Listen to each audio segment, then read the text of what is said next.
পাপ করেছো, কি গুনাহ করেছো? শুনে রাখো, তোমার এই গুনাহ যদি হয় নদীর পানি পরিমাণ, খালের পানি পরিমাণ, পুকুরের পানি পরিমাণ, শুনে রাখো আমার আল্লাহ সুবহানাহু ওয়া তাআলার রহম, আমার আল্লাহ সুবহানাহু ওয়া তাআলার দয়া এই পুরা সমুদ্রের পানি পরিমাণের থেকেও বেশি। সুবহানাল্লাহ। সেজন্য কখনো নিরাশ হবে না। আল্লাহ বলতেছে, বান্দা চাও, আমার কাছে চাও, আমি সর্বদা তোমাদের দেওয়ার জন্য প্রস্তুত হয়ে আছি। সুবহানাল্লাহ। সেজন্য সবার আগে আল্লাহর কাছে চাইতে হবে। যে কোনো সমস্যা আল্লাহর কাছে চালাবে।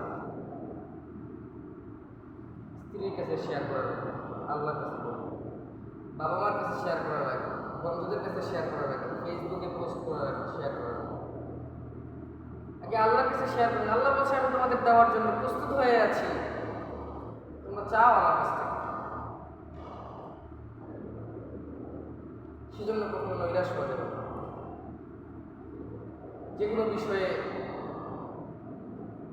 লস হলে, দুর্ঘটনা হলে আল্লাহকে দোষারোপ করা যাবে না যে আল্লাহ তো আমাকে কিছুই দিচ্ছে না, কথা বলা যাবে না। আল্লাহ অসন্তুষ্ট হয়ে গেলে সেজন্য আল্লাহর কাছে বেশি বেশি চাইতে হবে। আল্লাহ সুবহানাহু ওয়া তাআলা আপনাকে আমাকে দেওয়ার জন্য সর্বদা প্রস্তুত হয়ে আছেন। সুবহানাল্লাহ। সেজন্য আল্লাহর কাছে চাইতে হবে, চাওয়ার মাধ্যম জানতে হবে। রাতের আধারে কেউ দেখবে না, শুধু দেখবেন আপনার আল্লাহ, আমার রব, আপনার রব। তিনি দেখবেন, তিনি জানবেন আমার বান্দা উঠে আমার পানে চাচ্ছে। এই ব্যক্তিকে আল্লাহ সুবহানাহু ওয়া তাআলা সবচেয়ে বেশি খুশি। রাতের আধারে কাঁদলে আল্লাহ সুবহানাহু ওয়া তাআলা খুশি। রাতের আধারে যারা সিজদাতে রয়, দু চোখে অশ্রুতে যেন বয়, ঝর্ণার হাত ছাড়ে যতই আসুক পেছনে ফিরেও বসে থাকে। যাদের হৃদয়ে আছে আল্লাহর ভয়, তারা কখনো পথ ভুলে যায় না। আল্লাহর প্রেম ছাড়া এই দুনিয়ায় কারো কাছে কোনো কিছু চাই না। কথা বলেন ঠিক কিনা? যার মধ্যে আল্লাহর ভয় আছে সে ব্যক্তি আল্লাহর কাছে ছাড়া অন্য কারো কাছে চাইবে না। কথা বলেন ঠিক কিনা? জোরে বলেন ঠিক কিনা? সেজন্য আল্লাহর কাছে চাইতে হবে। একবার রাসূলুল্লাহ সাল্লাল্লাহু আলাইহি ওয়াসাল্লামের দ্বারে এক ভিখিরি আসেন। আসার পর রাসূলকে বললেন, ইয়া রাসূলুল্লাহ, ইয়া হাবিবাল্লাহ, আমি অত্যন্ত গরীব, আমাকে কিছু দেন না।